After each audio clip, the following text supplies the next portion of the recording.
New reports about the M2 MacBook Air from Ming Chi. We also have more information on the iPhone 13 and what its main features are going to be, plus a whole bunch of your iCave answers, and we got a special shout out this week from a pretty big source.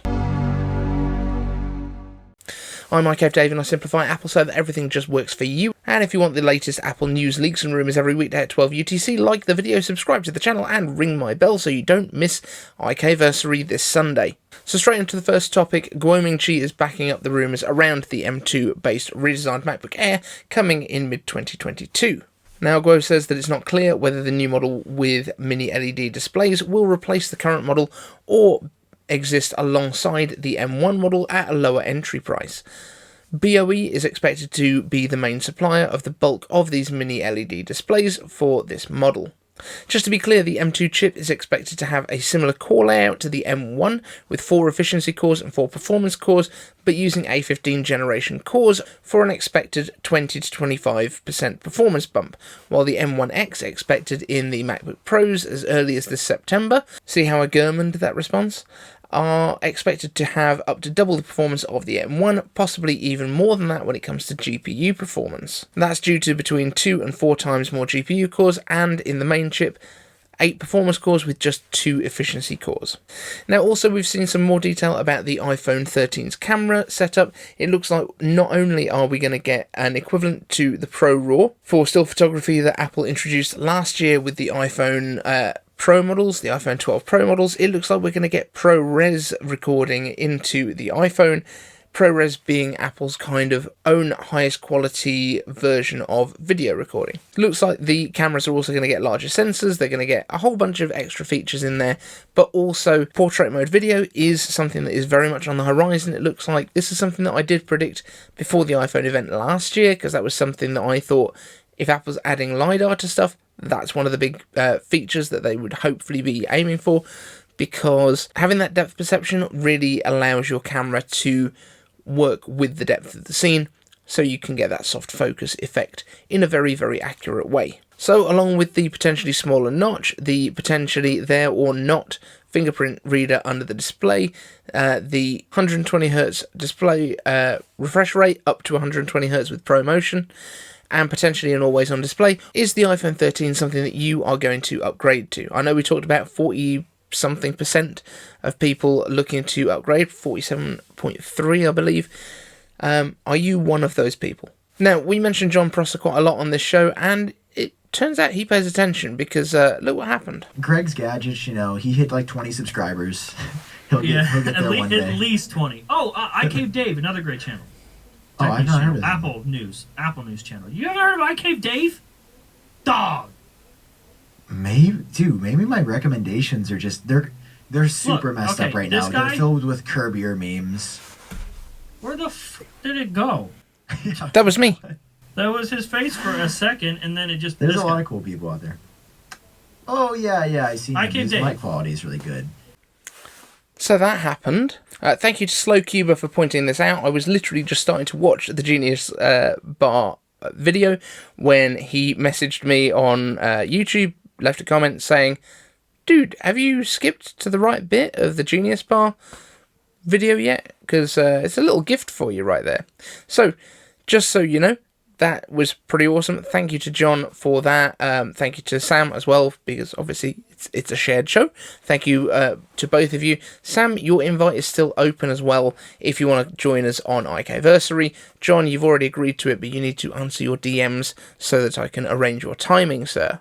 And on the subject of DMs, if you want to be involved in the show yourself at any point during the iCaveversary, make sure you are on Twitter and you have your DMs open, because if you decide you want to ask a question, you want to get involved in the show at any point, that is how I'm going to send you the link so that you can actually jump on the show and join in. We want to make it as interactive as possible, because that's what this channel is all about. It's all about talking to you guys about cool tech stuff. We have a whole bunch of iCave answers today. Ooh.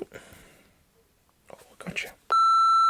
So we've got a whole bunch of iCave answers today, so we're going to get straight into those right now. First up comes from Bill Moon. iCave answers, what about data transfer rates? This is referring to MagSafe. Some of us use our iPhones for music and video production. If MagSafe data transfer is slower, it would be insanely stupid to go that route. So I think I've probably not explained this particularly well. MagSafe would not be the way that you transfer data. MagSafe is a charging standard. It's not for data transfer.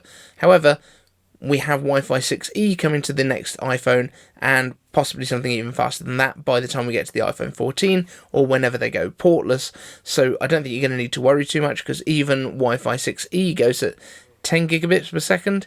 That's going to be pretty fast and should pretty much cover everything you need for data transfer. I do accept, though, it is going to be difficult with accessories, although I think there's going to be a way of using a smart connector like you get on the iPads in order to connect stuff to the iPhone. Garba asks, afternoon, should I wait for a newer Mac Mini? So this one comes entirely down to what you need from it, and a few people have asked me this about should I go for M1 or should I wait for M1X, including Val Kitchen as well. And to be honest, as much as anything else, it comes down to your budget, because the M1X stuff is all going to be more expensive. It's not replacing the stuff that we have in the range right now with the M1s. It's going to be something that is the upper tier. So I wouldn't expect the Mac Mini to be less than $1,000. Possibly $1,100, but I don't think probably more than that for the base spec of the M1X. And when we get the MacBook Pros, I think they're going to start at $17.99 and go kind of just up from there. Ryan Ballenger asks, iCave answers, will the M1X MacBook Pros get announced in September as they entered mass production this week? Now, this is something that we were discussing yesterday on the show, so I don't know if maybe you missed yesterday's show, but yeah, that is my expectation, and we were also kind of working out, it looks like it'll be about 9 weeks from now that they actually get launched, so we are expecting a 14th of September iPhone event, which will also have the Apple Watch and these two MacBooks revealed in it. iPhones will go on sale at the end of that week, ship a week later, and the week after that, the MacBook Pros go on sale, ship a week after that, so that gives them an extra 4 weeks of production time. Randomness R asks, iCave answers, any news on a 7-inch iPhone and an 18-inch MacBook Pro? Danke für dein videos, very informative, mate. So no, there's no information on 18-inch MacBook Pros. Also, on the 7-inch iPhone, it looks like we're going to keep this form factor pretty much as it is for the next year at least, if not a couple of years. But I don't think it's going to change dramatically for quite some time. If you look at everything from the iPhone 6 to the iPhone 8 and then the iPhone SE, all basically the same body style, even though they changed some of the materials in order to allow for wireless charging. But I don't see that Apple needs to update this one anytime soon, because it still looks super fresh. Little Mountain Life says, another solid show, iCave answers, I really hope your prediction for MacBook Pros at the September event holds up, but are we giving up on minis being released at the same event? Now, what we haven't seen is any kind of EEC filing for minis. But, and this, I believe, is how it works. It seems to be form factors. It seems to be the physical design of the product. Because previously we had 13-inch MacBook Pros with the 2 ports and the 4 ports separately, but the different product specs within the 4-port didn't get their own one. And also, different generations of motherboards don't seem to get their own EEC filing. It tends to be when there is a new design of something. So as far as we know, that's kind of the criteria. So it might well be that we get a new Mac Mini, but it might well come in the same form factor that we currently have, just with the grey, space grey case, and then the redesigned Mac Mini is actually coming a little bit further down the line potentially. It just depends on how far they've got with the engineering, but I don't think they will delay the Mac Mini purely because the design of the new style isn't finished. I think they would be more likely to put it into the current design style, and then they can still sell that. That just makes more sense to me. Bruce Grubb asks, iCave answers, you said that Apple is moving to a portless thing regardless. Do you think it's limited to just iPhones, or will they try to do that with iPads and eventually Macs? And if so, how far in the future do you think we would see such devices? We've already had reports that MacBook Pros are transitioning to having a glass back, which again is something that I predicted last year when we were talking about MacBook Pros. I said I think it would be great for them to have a stainless steel band, just like the iPhone 12 Pros right now, and have a glass back so that you could wirelessly charge, or even reverse wireless charge, because I think that would be quite a good possibility for the iPads, because they have much bigger batteries than iPhones. Being able to pull your iPad out of your bag, place it down on the table, and put your iPhone on top of it to charge, I think would be pretty cool. But although the iPads will get wireless charging, I think it's going to be an option still. And the main reason for that is that the iPad is designed more for kind of media ingest as well. So if you want to move stuff in from SD cards and things like that, there's a lot of people that are now editing on iPad Pros. There's not as many people that are editing videos. I mean, I say there's not as many people. There are probably more people doing slightly less commercial work, let's say, on an iPhone. But there's probably more people actually editing videos on iPhone than basically anything else out there. So I do think it might happen. I don't know if Apple would actually get rid of general ports on their MacBooks. However, if they were going to, I came up with this idea the other day and I posted it on Twitter about why don't you have like a hub that just lives on your desk and that connects wirelessly to your Mac. So if you've got displays, for example, you could use basically your Mac would connect over Wi-Fi and your display would just be plugged into this hub, and all of your hard drives and all that sort of stuff. Now, I realised I basically had invented a NAS, but with a space for a display to go into it as well. But it would work quite nicely as a desk dock as well if you could put wired keyboard and mouse, for example, if that's what you preferred to use. I know it seems like they would be quite laggy, but when they're close together and they're using very fast Wi-Fi, it shouldn't actually be a problem. So I can see Apple going down that route, but I don't think it's going to be anytime soon. I think we will get wireless capability on the iPads very soon for charging. For the Macs, it looks like they are getting an updated version probably of MagSafe, which will be kind of flush mounted, doesn't actually have pins that go inside. But even the oldest versions of MagSafe are pretty much like that as well. Joe asks, if you had to go for an iPhone size for a month, what would it be? 5.4-inch iPhone mini or 6.7-inch iPhone Pro Max? Well, right now I use an iPhone Pro Max all day, every day. So if I had the option of changing it for a short period of time, I'd probably go for the mini just to see how it was as a daily thing. I don't think it would affect what I do. I use the 12 Pro Max as what's filming us right now.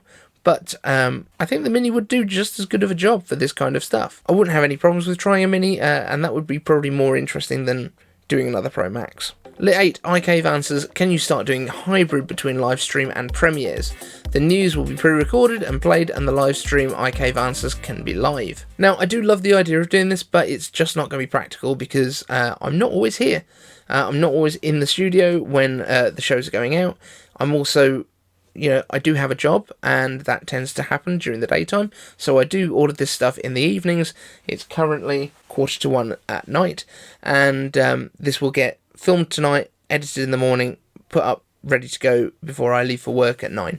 So yeah, it's a tricky one for me to do it live all the time, but I am looking at options for doing more lives and being more interactive with you guys. But don't forget, this Sunday you've got iCaversary, which is going to be 6 hours of live, so you'll probably be bored of me with live by then. Euritech asks, iCave answers off topic, have you ever watched or know about Star Trek? If yes, what's your favourite starship and Star Trek character? That is Where Do You Keep the Chocolate in Klingon, as far as I remember. I used to be a huge Star Trek fan. I still watch bits of it. Not been massively taken with Discovery, although I haven't watched the newer seasons. I think that the new one that they're doing looks pretty good. Strange New Worlds? Yeah. Strange New Worlds, that looks really good. I really enjoyed Picard, but I think Patrick Stewart is just one of the best actors on the planet, so it's very difficult to beat him. Patrick Stewart, probably my favourite Star Trek character, or maybe Data. Favourite starship? Defiant's pretty cool. Marcin Kowalczyk asks, iCave answers MagSafe only iPad Pro, however, I'm not personally sure, docks wired Ethernet, etc. I don't think they're going to go to wireless only for the iPad Pros anytime soon. I think the iPhone is a much more sensible option. And the reason that the iPad Pros have got Thunderbolt is because they are designed to ingest data. The iPhones really are more of a creative tool to make that data, the images, the videos, all that sort of stuff, and then you move it off. And you can move it off using Wi-Fi quite happily. Marcin Kowalczyk, iCave answers, was there ever a piece of Apple software that was just anti-Apple, not intuitive to use at all, that you personally encountered or used? iCave Archeo. So I famously never got my head around home automation stuff. I have played around with a couple of, like, I think they were called Lightstream or something along those lines. Lightwave RF, that's what they were called. I played around with a couple of Lightwave RF switches and plugs and things like that. We've got them installed in the kitchen. but then they brought out a new version of the hub, and then that was the one that was compatible with HomeKit, and so I've kind of got the old one that doesn't really do much, so they're actually just being used as normal plug sockets right now. So I think home automation is something that needs to be simplified a lot. Xcode is quite hard, but I guess that's because you have to know what you're doing first. And actually, in all honesty, although I can use GarageBand, there's some stuff about it that's really annoying to me as a video person first. Things like the fact that you can't use Command B to blade cut, you have to use Command T for trim, which just, I mean, we're still working with a timeline, surely it would be easier to at least give us the option of switching to like Final Cut style key shortcuts. That would be really helpful. Other than that, pretty much everything's been really good for me. No, honestly, there's not a great deal more than that I can share with you. But thank you all for watching. Let me know down in the comments what is the worst bit of Apple software for you. I'll be really interested to see what bad experiences people have had with certain stuff. And don't forget iCaveversary. Make sure you follow me on Twitter so that you've got access to everything that you need in case you want to get involved in the show. Follow me at iCave_Dave. Thanks so much for watching, and we'll see you in the next one.